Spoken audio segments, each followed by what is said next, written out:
Wassalatu wassalamu ala Rasulillah wa ala alihi wa sahbihi wa mawalah. Amma ba'd. Alhamdulillah. Soal syuhada.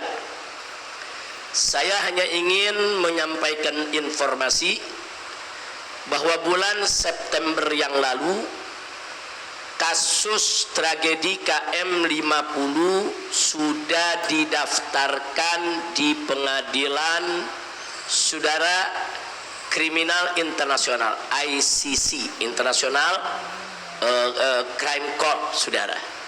Jadi sudah dilaporkan ke Den Haag, sudah diregistrasi, hanya tinggal sekarang ini kita siapkan materinya.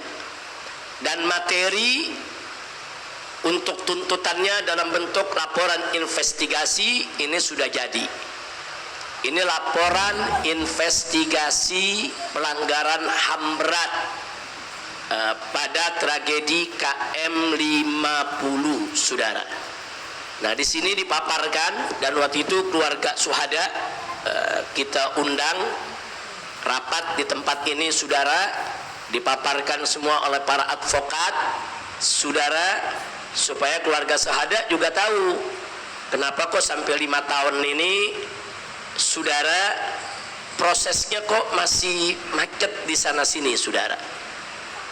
Nah, jadi 5 tahun ini kita sudah berusaha bagaimana bisa digelar pengadilan HAM di dalam negeri, saudara. Tapi memang pintu-pintu itu tertutup, saudara.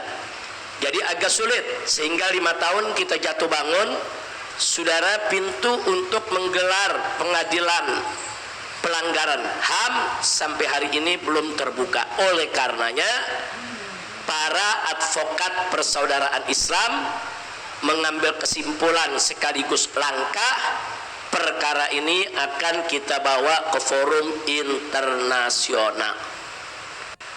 Laporan ini akan dibuat dalam 2 bahasa, dan laporan ini akan kita sampaikan ke Bapak Presiden, begitu juga pimpinan MPR, DPR maupun DPD, dan akan kita sampaikan juga kepada seluruh instansi yang terkait di Indonesia, agar mereka tahu kalau laporan investigasi ini kita kirimkan ke ICC, ke Pengadilan HAM Internasional di Den Haag, Belanda, ya kawan. Jadi kami tidak lagi berharap untuk gelar pengadilan HAM di Indonesia, tapi tetap kami hormati pemerintah kita hormati semua jalur-jalur hukum yang ada di Indonesia ini.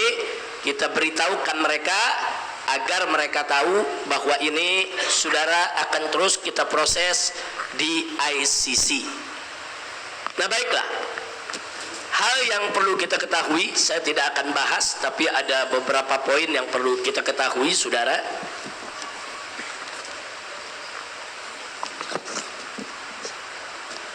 Saya ingin menyampaikan bahwa tragedi KM 50 itu, saudara, itu bukan pidana biasa.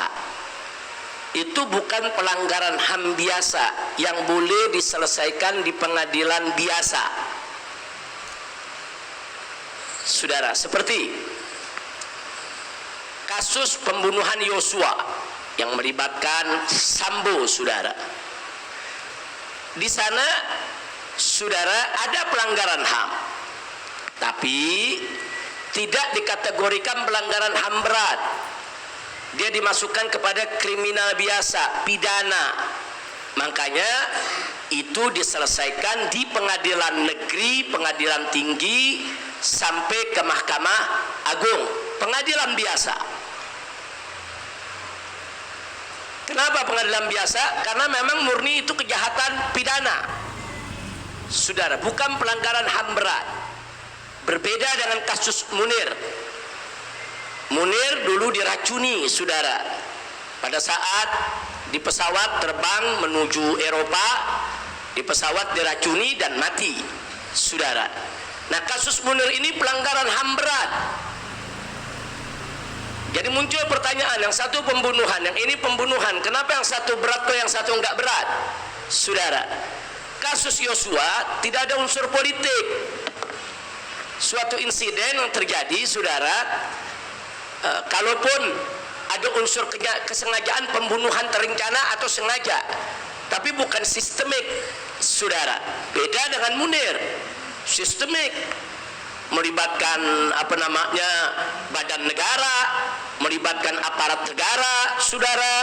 Ada rencana-rencana yang dibuat, dan pembunuhannya penuh nuansa politik sampai melibatkan pilot pesawatnya yang terlibat dalam meracuninya, saudara. Nah, sehingga pembunuhan Munir itu pelanggaran HAM berat, mestinya digelar juga pengadilan HAM, saudara. Nah, sekarang kita masuk ke KM 50. Ada 6 santri, 6 pemuda yang diculik, disiksa, dibunuh, lalu difitnah, saudara. Nah, pihak kepolisian Indonesia dan pihak rezim Jokowi yang lalu berusaha kasus ini dijadikan pidana biasa, kriminal biasa. Makanya dibuatlah pengadilan dagelan di pengadilan negeri, saudara. Nah, kenapa ditarik ke pengadilan negeri? Supaya ini dianggap pidana biasa, tidak ada masalah, saudara. Nah, padahal tragedi KM 50 nggak boleh dikategorikan hanya pidana biasa. Komnas HAM sendiri mengakui di situ ada pelanggaran HAM. Hanya saja Komnas HAM ini kong kali kong dengan rezim Jokowi ketika itu, saudara, sehingga tidak menggelar pengadilan HAM. Nah, jadi sekarang apa sih, saudara? Suatu kejahatan dikategorikan dia itu menjadi pelanggaran HAM berat, saudara. Di dalam laporan investigasi ini ada uraian syarat-syaratnya dengan bahasa hukum. Nah, terlalu panjang kalau harus saya sampaikan, singkat saja. Setidak-tidaknya, saudara, dalam kejahatan HAM berat itu, saudara, itu dilakukan, saudara, ada unsur sistemik masif. Artinya sistemik masif itu apa, saudara? Artinya memang perbuatan itu, saudara, direncanakan, melibatkan instansi negara, melibatkan aparat negara, dan ada, saudara, penyalahgunaan wewenang untuk melakukan pembunuhan, penyiksaan, penculikan terhadap warga sipil. Dan yang tidak boleh dilupa juga ada unsur politik. Nah, di sini mungkin orang bertanya, memang 6 syuhada ada unsur politiknya? Itu kan warga sipil biasa, bukan politisi, nggak ada urusan sama politik. Ya, kalau kita hanya melihat pembunuhan 6 syuhada saja, kelihatannya pembunuhan biasa. Tapi kita mesti lihat rentetan peristiwa. Kenapa peristiwa itu bisa terjadi, saudara? Karena 6 syuhada ini dalam rangka menjaga saya dan keluarga. Itu dulu catat. Terbunuh karena dalam rangka menjaga keamanan, keselamatan saya dan keluarga. Pertanyaannya, kenapa keamanan, keselamatan saya dan keluarga kok perlu dijaga, saudara? Karena ada ancaman, karena ada pengintaian, karena ada upaya memata-matai untuk mencelakai. 2 hari sebelum terjadi KM 50, ada 3 anggota BIN ditangkap oleh Laskar di pesantren Markas Syariat Megamendung, saudara. Ditangkap 3-tiganya, dan mereka memakai kartu BIN. Yang satu berstatus sebagai mahasiswa, yang satu sebagai jurnalis, yang satu lagi anggota TNI. 3-tiganya ditangkap, identitasnya semua kita rekam, dan di laptop yang mereka bawa ada agenda yang bernama Operasi Delima. Apa itu Operasi Delima? Satu operasi yang mentargetkan saya, saudara. Ya, dimata-matai, diawasi, dan kalau ada kesempatan dihabisi. Artinya apa, saudara? Laskar menjaga saya dan keluarga. Karena saya dan keluarga ada ancaman. Nah sekarang kita lihat ancaman ini ancaman kriminal atau ancaman politik. Itu yang mesti kita pelajari, saudara. Apa salah saya diancam? Saya merampok? Tidak. Saudara, saya membunuh? Tidak. Saya korupsi? Tidak. Ada apa saya dimusuhi, saudara? Nah, kalau kita runut sejarah historisnya, oh, ternyata semua ini berawal dari aksi-aksi bela Islam. Nah, aksi 14 Oktober, aksi 411, 4 November, ada aksi 212 yang kemarin kita baru peringati reuninya, saudara. Aksi-aksi tadi, saudara, ya aksi bela agama, aksi bela Islam. Tapi dibaca oleh rezim sebagai aksi politik. Kenapa? Karena orang yang ditarget oleh umat Islam untuk dijatuhi hukuman sebagai penoda agama saat itu didukung oleh rezim untuk memimpin Jakarta. Itu politik. Itu namanya urusan politik. Nah, karena aksi 212 berhasil memobilisasi massa, menggalang dukungan, sampai si penoda agama gagal jadi gubernur di Jakarta, saudara, di Pilkada 2017 gagal. Maka rezim yang mendukung si calon tadi marah besar. Ini namanya urusan apa? Politik. Karena marah, kepentingan politiknya diganggu, maka para tokoh 212 dikriminalisasi. Bukan saya saja, Ustadz Bakhtiar Nasir dikriminalisasi, kemudian Ustadz Adnan Armas dikriminalisasi, saudara. Oh, banyak sekali kita sebutkan satu persatu. Semua dikriminalisasi. Ada yang ditangkap, yang dipenjara, saya yang hijrah, saudara, ke Mekah. Itu semua adalah urusan politik.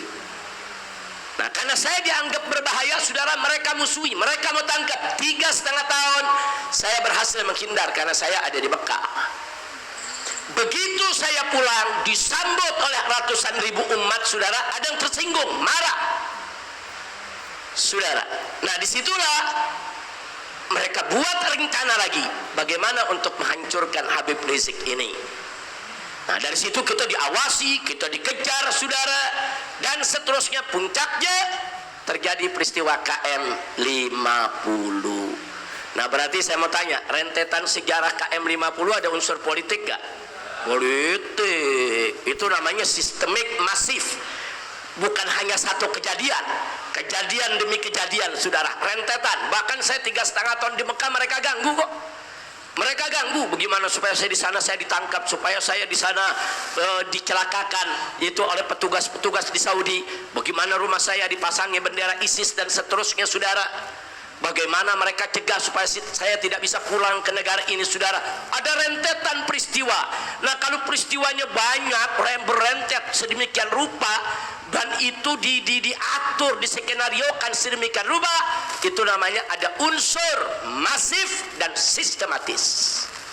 Nah, kalau sudah ada unsur masif dan sistematis serta politis, maka pembunuhan syuhada di KM 50 adalah pelanggaran HAM berat.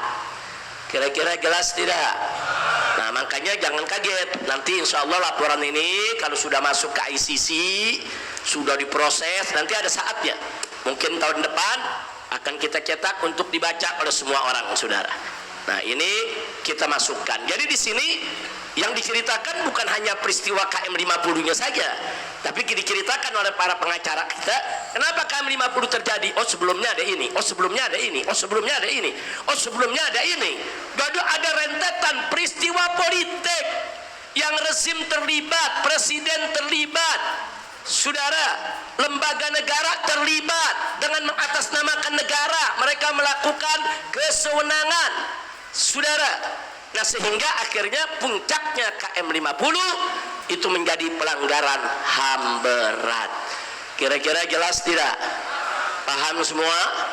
Nah, jadi kalau nanti ada yang baca ini, kok ceritanya ini ada masalah politiknya, ya memang itu dulu mesti diceritakan. Kalau itu tidak diceritakan, maka peristiwa KM 50 pidana biasa. Itu yang rezim Jokowi mau, saudara. Makanya mereka buat yaitu pengadilan dagelan. Jadi sekarang Polri, kalau polisi ditanya, apa mereka bilang? Udah selesai, udah diadili, putusannya udah ingkrah, udah sampai Mahkamah Agung, udah selesai. Karena mereka mau giring, ini nggak ada unsur politiknya, nggak bisa, saudara. Nah, jadi sekali lagi di sini bahwa KM 50 kejahatan HAM yang masif, sistemik, dan juga ada unsur politik, sehingga dia menjadi pelanggaran HAM yang sangat berat, nggak boleh diadili di sidang pidana biasa. Nah, maka itu saudara, di sini saya singgung saja sedikit sebelum saya akhiri.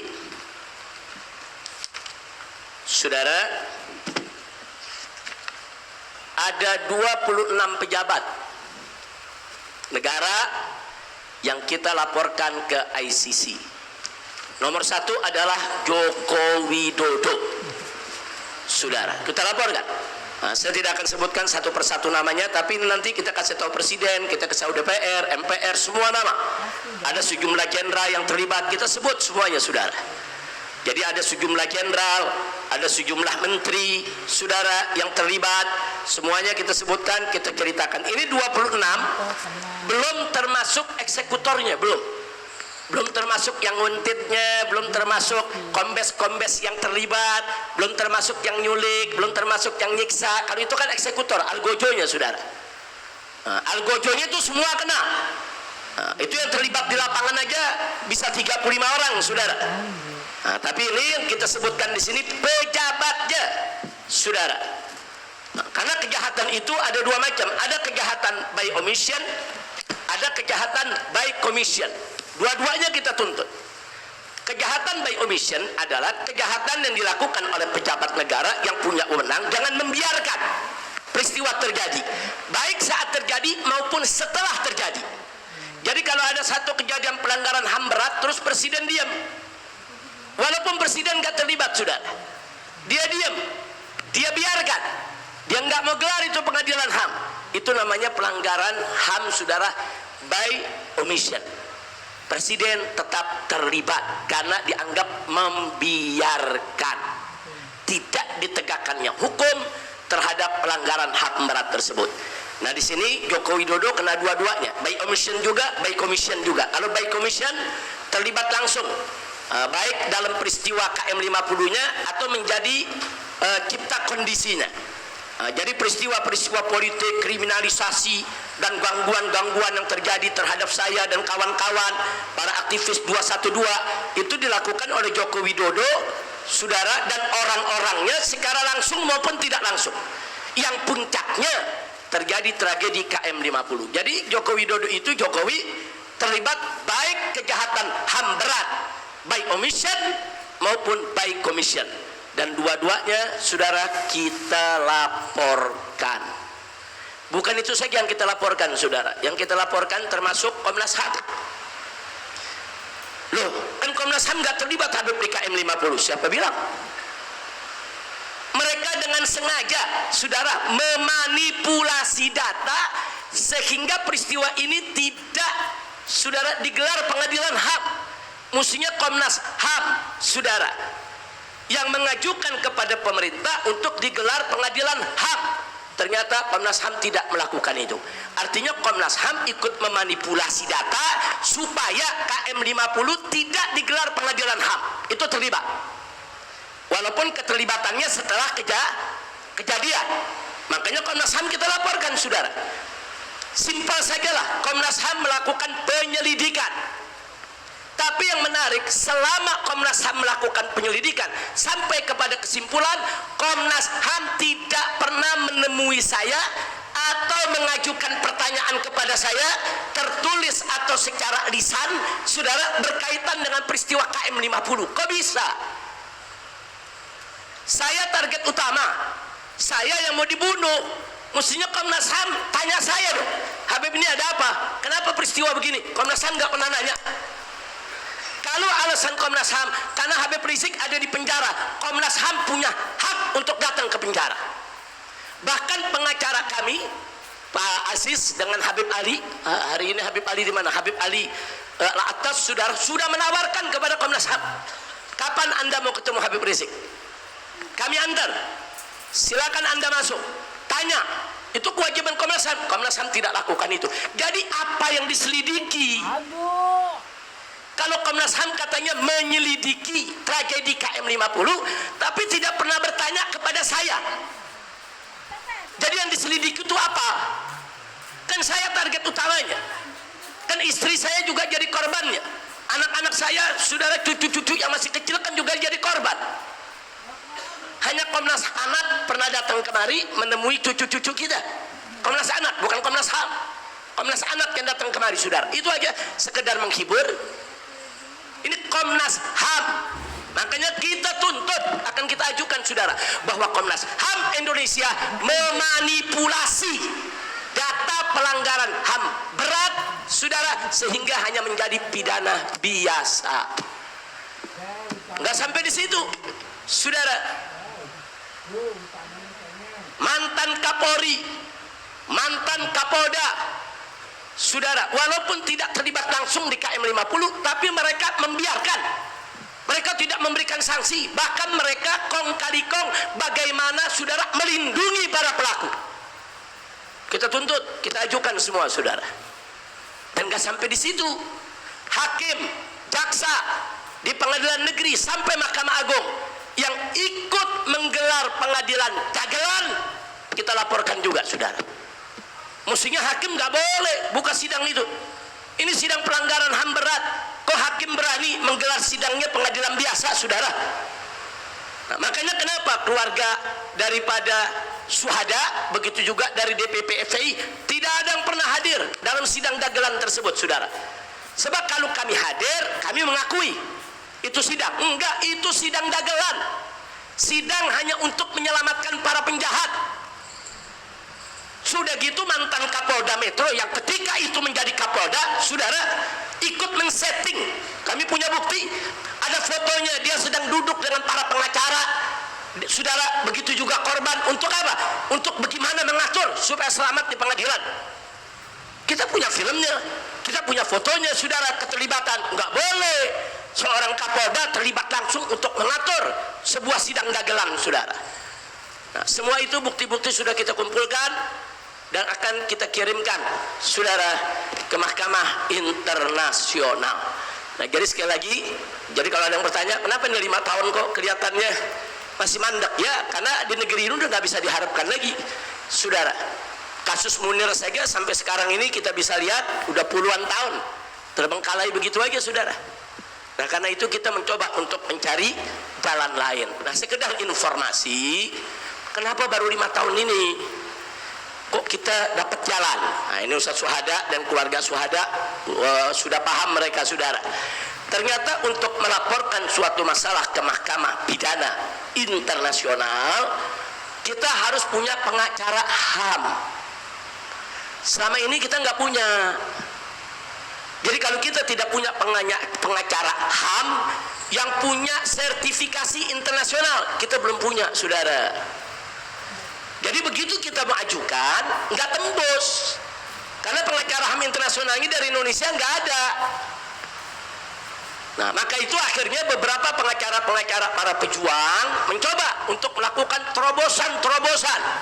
Ikut pendidikan, ikut training, masuk, saudara, penuhi syarat mereka. Alhamdulillah, saat ini, saudara, sudah belasan orang dari pengacara-pengacara Indonesia yang punya sertifikasi pengacara HAM internasional baru tahun ini. Nah, mereka-mereka inilah yang bisa mengajukan, saudara. Tanpa mereka nggak bisa kita ajukan. FPI punya apa? FPI nggak bisa kerja apa-apa kalau urusan untuk mengajukan ke sana, saudara. Nah, jadi sekali lagi, pengacara juga ada ruang jihadnya, saudara. Kenapa ini nggak masuk-masuk selama 5 tahun? Kenapa ini nggak gol-gol selama 5 tahun? Padahal di tahun 2000, saudara, 20, saudara, sampai 2022, Hanif, 2020 atau 2022, Hanif, yang dilaporkan secara online, 2022 ya. Nah, 2021, 4 tahun yang lalu sudah kita laporkan ke Mahkamah Internasional. Bukan enggak, saudara, tapi laporan tadi tergantung, saudara, enggak terproses walaupun sudah masuk dalam online-nya karena kita tidak punya pengacara HAM internasional. Nah, karena itu saya ucapkan terima kasih kepada para pejuang pengacara kita yang saat ini sudah belasan, mudah-mudahan besok puluhan, ratusan ya kawan, yang bisa menjadi pengacara HAM internasional, yang bisa membela masyarakat di seantero negeri yang dilanggar hak-hak asasi manusianya. Nggak bisa diselesaikan di Indonesia, kita selesaikan di luar, insya Allah. Nah, kemudian yang terakhir saya mau sampaikan, kalau laporan ini sudah resmi masuk, saudara, insya Allah bulan Desember ini, maka nama-nama yang disebutkan dalam laporan ini secara online itu akan masuk seluruh, saudara, komputer di seluruh dunia, di setiap airport, saudara, dan mereka menjadi orang yang dicari oleh pengadilan internasional untuk diadili. Artinya orang-orang ini besok nggak bisa bebas lagi buat keluar negeri. Mereka ke Singapura aja bisa ditangkap, mereka ke Australia bisa ditangkap, apalagi ke Eropa yang punya perjanjian dengan Mahkamah Internasional. Begitu itu fotonya langsung keluar, saudara, karena nanti kita akan setorkan ini dengan foto, dengan identitas, dengan nama itu langsung, saudara, masuk ke dalam database mereka. Mereka keluar negeri mana saja, begitu diperiksa oleh imigrasi suatu negeri, ini dicari nih oleh Mahkamah Internasional, ini pelanggar HAM ini selama ini dipanggil nggak pernah mau datang ke pengadilan internasional, ditangkap, saudara, diserahkan ke Den Haag. Nah, jadi siap-siap saja, ada 20 sekian, 26, 29 tadi ada saya sampaikan, saudara, ada 26 nama-nama pejabat di sini. Siap-siap saja, mereka tidak akan pernah bisa leluasa untuk keluar negeri lagi, siapapun dia ya kawan. Akan kita persulit sejauh yang bisa kita lakukan, saudara, karena mereka telah melakukan kejahatan besar. Nah, itulah yang saya mau sampaikan pada kesempatan ini. Jadi sabar semuanya, keluarga syuhada juga sabar, banyak-banyak berdoa. Dan tadi sudah disampaikan oleh Ustadz Syuhada, kita tidak hanya menuntut sampai di dunia, sampai di akhirat pun kita akan terus tuntut mereka. Mudah-mudahan Allah berikan kemenangan, amin ya rabbal alamin. Dan ini pelajaran